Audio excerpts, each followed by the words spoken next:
l'arnaque de la grande victoire du Parti socialiste, comme il le dit. Pourquoi? Alors d'abord, nous ne parlons pas d'une suspension, mais d'un décalage dans le temps qui ne remet pas en cause la retraite à 64 ans. Il y a deux issues possibles au budget. Je vais essayer de pas être trop technique pour que les gens comprennent. Mais vous savez, un budget va passer entre les deux chambres, entre l'Assemblée nationale et le Sénat. Ensuite, il y a une commission mixte paritaire, 7 députés, 7 sénateurs, dans lequel ce sont les macronistes et la droite qui sont majoritaires. Ils en ont 8 sur 14. Et donc, ils pourront remanier le budget comme ils veulent.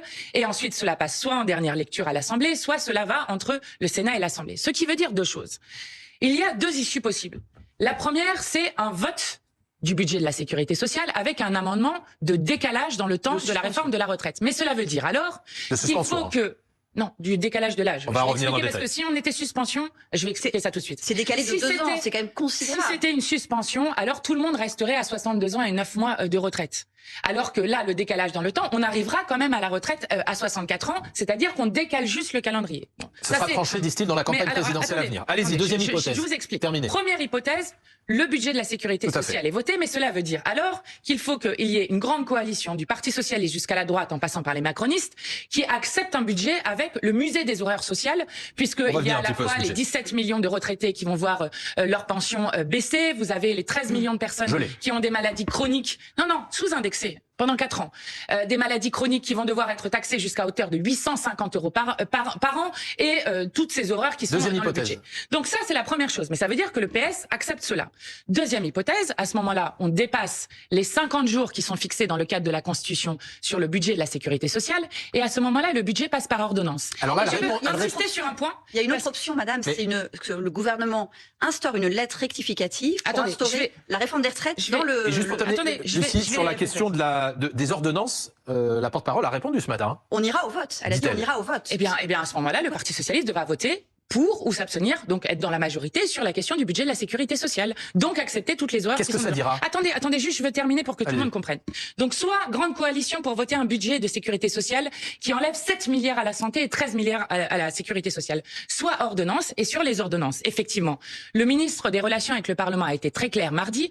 En cas d'ordonnance, puisque nous avons posé la question, ce serait le texte initial qui serait passé en force, c'est-à-dire que les discussions à l'Assemblée n'auront aucune incidence dessus. Alors vous avez raison, il y a la possibilité d'une lettre rectificative qui est demandée par le constitutionnaliste Benjamin Morel, sur lequel le président Éric Coquerel a appuyé, qui ferait que ça rentre dans le texte initial, mais pour l'instant ce n'est pas le cas. Et donc du coup, le plus probable, c'est que soit il y ait un budget avec toutes les horreurs qu'il y a actuellement contre le peuple et un décalage du temps, voire même, le plus probable, c'est qu'il n'y ait rien du tout, c'est-à-dire seulement les horreurs et même pas de décalage dans le temps. Anne. Avant ça, il y a quand même des possibilités de discussion. Il y a un article que vous abhorrez à la France Insoumise qui disparaît, en tout cas qui ne sera pas utilisé, c'est la promesse, à ce stade. Pas d'utilisation du 49.3. Est-ce que c'est pas l'occasion, enfin, de se saisir du budget sans avoir cette sanction potentielle? Et c'est quoi la stratégie que vous avez choisie? Est-ce que c'est des milliers d'amendements? Est-ce que c'est la chaise vide parce que vous considérez qu'on va dans le mur et que ça sert à rien d'en parler? Qu'est-ce que la France Insoumise a arrêté comme position? Alors la première chose, c'est que Monsieur Lecornu est un 49.3 à lui tout seul. Je rappelle que si nous laissions l'Assemblée nationale voter, comme nous avions essayé de le faire l'année dernière sur l'abrogation de la réforme de la retraite à 64 ans, alors la réforme aurait d'ores et déjà été abrogée. Donc le fait qu'il refuse que nous allions au vote sur cette question montre que Monsieur Lecornu à lui-même est un 49.3. Mais il refuse pas que vous alliez au vote. Vous pourriez le proposer, l'abrogation. Mais on l'a proposé l'année dernière, Monsieur Daré. Oui, mais là vous pourriez... Non, mais je veux dire, dans le débat budgétaire, vous pourriez à nouveau le proposer. Mais non, parce qu'il y a quelque chose qui s'appelle l'article 40. Absolument. L'article 40 nous empêche d'engager des dépenses supplémentaires. Et le problème dans le budget, c'est la structure qui a été donnée au budget. C'est-à-dire le fait que on continue à ne pas faire contribuer les plus riches. Je dis juste, dans le projet Lecornu, les plus riches vont contribuer 2 fois moins que ce qu'ils avaient contribué dans le gouvernement de Monsieur Barnier puis Monsieur Bayrou. Ils ont 4 milliards d'impôts en plus quand même. 2 fois moins. Ça veut dire que, à hauteur de ce qui a été demandé, notamment la taxe Zuckman, le retour de l'impôt de solidarité sur la fortune, c'est indécent. Donc vous dialoguez pas? Mais nous allons faire notre travail parlementaire, ce que nous avons fait à chaque fois. C'est-à-dire que nous allons siéger, que nous allons présenter ce qui nous semble être les bonnes options pour le pays, c'est-à-dire augmenter les recettes de l'État pour pouvoir dépenser plus dans la santé, dans l'éducation, dans les besoins écologiques. Vous avez déjà l'étiage du nombre d'amendements que vous pourriez déposer? Nous avons essayé de déposer un nombre d'amendements qui permettent de tenir le temps de la discussion, c'est-à-dire que ensuite on ne passe pas par ordonnance. Mais il se trouve que, alors ça c'est des objectifs cibles qui ont été donnés par le président de la commission des finances et que nous nous avons respecté.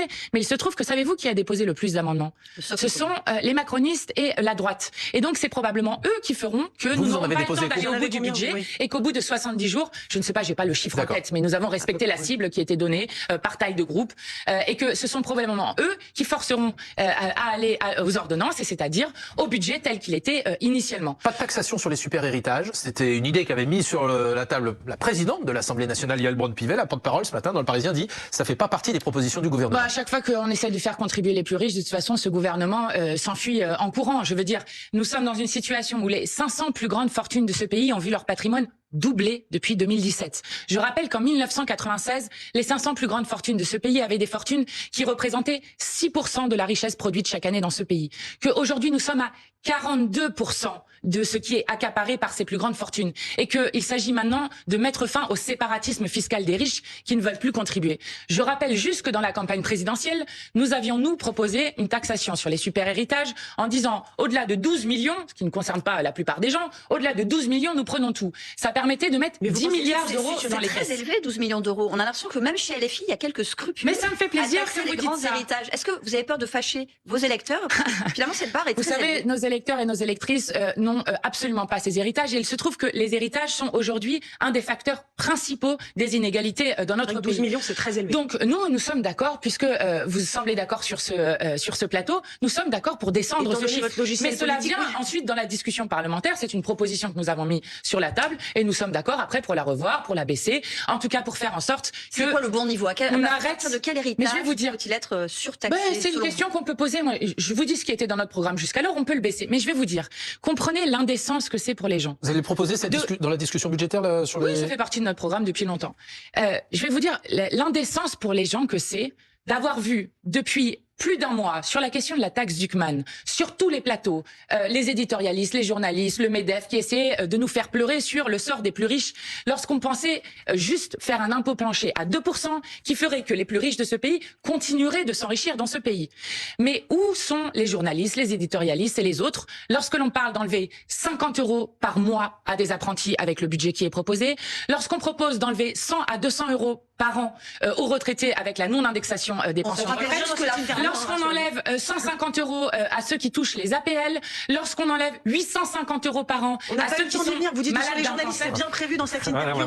Eh bien, c'est très bien, mais j'aimerais qu'on en parle plus parce que comprenez qu'en termes d'efforts qui est demandé aux gens, on demande des efforts absolument insupportables à des gens qui n'en peuvent déjà plus. Nous avons une augmentation du taux de pauvreté dans ce pays qui est insupportable. Madame Panot, vous nous direz dans un instant effectivement sur cette question de la réforme des retraites. Néanmoins, si vous voterez l'amendement ou non, et quelles conséquences sur l'avenir de la gauche, on se retrouve dans quelques secondes sur BFM TV. Mathilde Panot, on reprend le cours de notre interview. On évoquait la question de la réforme des retraites. Question très simple.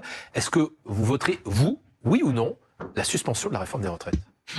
Alors, ce n'est pas une suspension, c'est un décalage dans le temps et ça a une importance, Monsieur Daré, parce que du coup, je ne sais pas quel sera l'amendement, mais si l'amendement dit on décale le calendrier pour arriver à la retraite à 64 ans, ce qui veut dire que vous avalez en même temps la retraite à 64 ans, nous aurons une difficulté pour voter cet amendement. Donc vous ne voteriez pas cet amendement? On va voir comment il est rédigé, mais si c'est rédigé comme ça, vous comprenez que c'est difficile pour nous qui demandons l'abrogation de la réforme des retraites aux côtés des millions de personnes qui se sont mobilisées contre cette réforme qui a été passée en force, d'acter que nous sommes pour la retraite à 64 ans. C'est quand même un effort majeur. On décale cette réforme de 2 ans, ça va coûter 13 milliards d'euros à l'État à l'horizon 2027. Pourquoi vous ne reconnaissez pas votre victoire finalement? Mais parce que nous ne voulons pas le décalage de la réforme des retraites, nous voulons l'abrogation. Et je le redis, si on laissait l'Assemblée nationale voter, alors il y aurait d'ores et déjà une abrogation de la retraite à 64 ans. Et j'insiste sur un point, pour que tout le monde comprenne.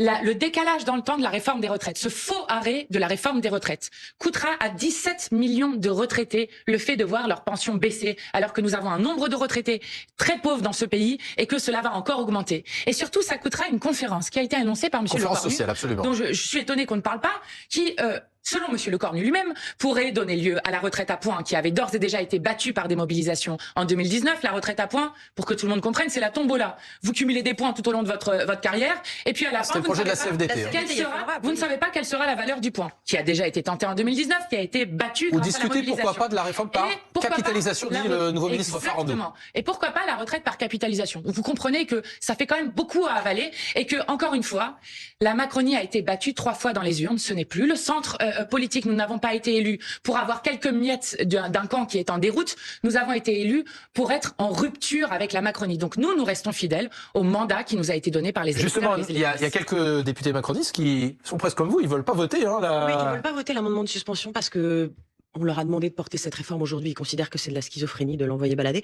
Vous avez quelque chose à leur dire? Mais justement, ça confirme exactement ce que je vous disais tout à l'heure. C'est-à-dire que nous n'avons aucune garantie que cet amendement sera dans le budget de la sécurité sociale. Et nous avons même beaucoup de garanties sur le fait que si ça passe par ordonnance, il n'y aura rien sur la réforme des retraites. Donc en fait, le Parti socialiste n'a rien obtenu. Et il faut se rappeler... Alors, sur le principe, ils ont quand même obtenu la suspension du décalage de l'âge tel qu'il était prévu dans la réforme initiale. Pourquoi est-ce que... Parce qu'avec vous, vous n'aviez rien obtenu du tout. C'est quand même mieux que rien ce qu'a obtenu le PS. Pourquoi vous leur donnez pas ce point-là? Mais parce que nous voulons un changement de politique. Et celui qui est aujourd'hui responsable du rien du tout que et de l'impasse politique dans lequel nous sommes, c'est Emmanuel Macron dont nous demandons son départ. Je vais vous dire, on nous a déjà fait ce petit numéro de « il vaut mieux un petit pas que rien du tout ». Ça s'appelait le conclave sur les retraites. Qu'est-ce que ça a donné? Rien du tout. Ça s'appelait, soi-disant, les grandes victoires dans le budget Bayrou qui avaient été obtenues. Rappelez-vous, les 4000 postes de professeurs supprimés qui sont supprimés dans ce même budget. Attendant que vous soyez non, il ne vaut pas mieux rien. Il faut revenir à la démocratie. Normalement, les institutions doivent refléter la volonté générale. Emmanuel Macron ne reflète plus rien. La question est pourquoi reste-t-il?